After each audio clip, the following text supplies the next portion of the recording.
Here in Dublin, Ireland, they had the opportunity to experience some of the Irish games. Playing women's basketball at UConn under Gino Auriemma is a dream for any high school basketball player. On film, it appears Mike Hull hits pretty hard, but we came to Huluba Hall to see for ourselves. And it's true. Penn State's offense started to find success late in the game against Ohio State. The team's travel day started in Harrisburg, Pennsylvania, Tuesday night. Through the first 5 games, there was little doubt surrounding the Penn State defense. Welcome to In the Game, the region's only show dedicated to in-depth sports coverage. I'm Joe Garofalo. But at over 200 different schools, there exists a sport that you may have only thought was played on Hollywood's green screen. You know, we're getting some fall weather going on over here. I'm not as big a fan of the fall, but what I am a fan of is football. We have an update on breaking news. A fire at an air traffic control tower near Chicago is affecting hundreds of flights nationwide, including here in State College. Matt, I know you've been waiting for this question. Who's the one player in the draft you would draft solely on his name? But I look at a guy, Donatello Luckett, out of Harding University in Arkansas. Who wouldn't want a Teenage Mutant Ninja Turtle on their team? I loved them when I was a kid. That's all we have for this year's Com Radio NFL Draft Show. Playing women's basketball at UConn under Gino Auriemma is a dream for any high school basketball player. It's one that's unattainable for most. But for one student here at State High, the dream has become a reality. Just ask her mom. I think the passion that she has for this sport is key, and I think that's what drove her to where she wanted to go.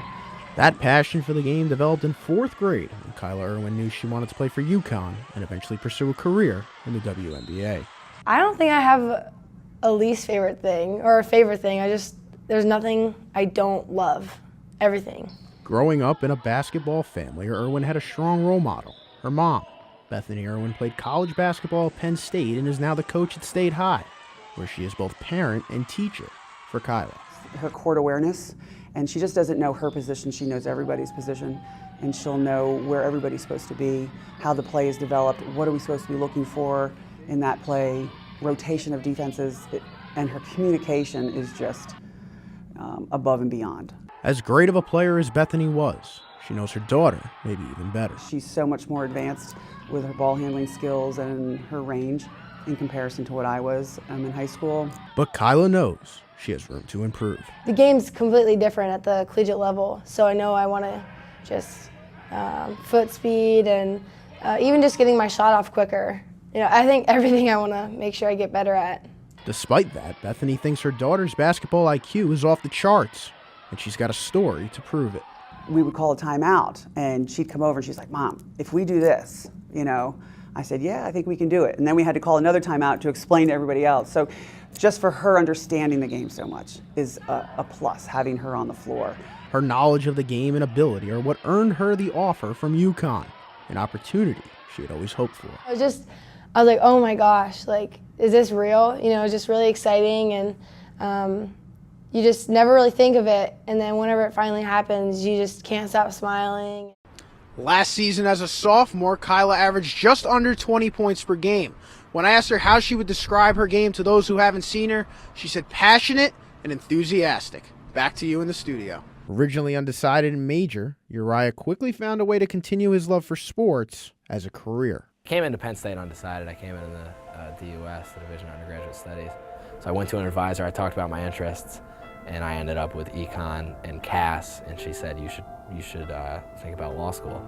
To be honest with you, it was something I thought about because I was thinking about, all right, what can I go into where I know I'd be good at it and where I can make a good paycheck? When I had that realization that I couldn't play, I never dreamed there was going to be a way that I could work in sports. Never even occurred to me. It was never something I thought I could do. And then I realized with law, I started looking into these law programs, and I found this program at UCLA, this entertainment and intellectual property law that has sports law focuses and everything. And I said, when I was a freshman, I'm like, I'm gonna get into that program. I'm gonna go there, and I'm gonna work in sports because, you know, nothing would make me happier. Over spring break, Uriah finally had the chance to visit UCLA, and much to his surprise, he was a little worried.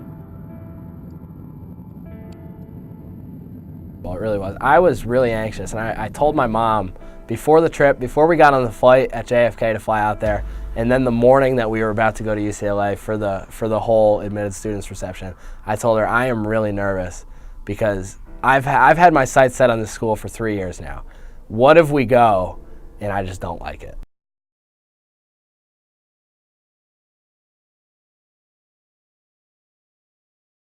Hull continues to work out on a regular basis inside the Lash football building at Penn State. His 31 reps on the bench press ranked him second amongst all linebackers at this year's NFL Combine in Indianapolis, meaning it was time to put his strength to the test. On film, it appears Mike Hull hits pretty hard, but we came to Huluba Hall to see for ourselves. And it's true. Much like his form in tackling me, there were many positive experiences during his time at the Combine, as well as some long days. A lot of interviews back to back. Sometimes you were there from like 8 till midnight, so it was definitely tough, but I really enjoyed the conversations I had with the coaches. Now the draft's just a couple weeks away. What are your plans for draft weekend? Probably just going home to Pittsburgh, going to relax with my family. Heard from Marty and even Tim Shaw and a couple other guys. Don't watch the draft. It's probably one of the hardest things you can do, especially if you're a later round guy. So I'll probably just do something I enjoy. There's a lot of good sporting events going on that week, like the fight and Kentucky Derby, so I'm sure I'll be tuned into those. You think you're going to be able to stay away from it, though? It'll be hard. I'll probably, even if I'm not watching on TV, I'll probably be checking my phone a little too much. So. For an NFL team, if you were making the pitch right now, what kind of player in person are they going to get when they draft you? Yeah, they're going to get a guy that brings his lunch pail to work every single day, goes after it, reliable, dependable, always plays with a chip on his shoulder because he feels like he has something to prove. And that's pretty much me in a nutshell.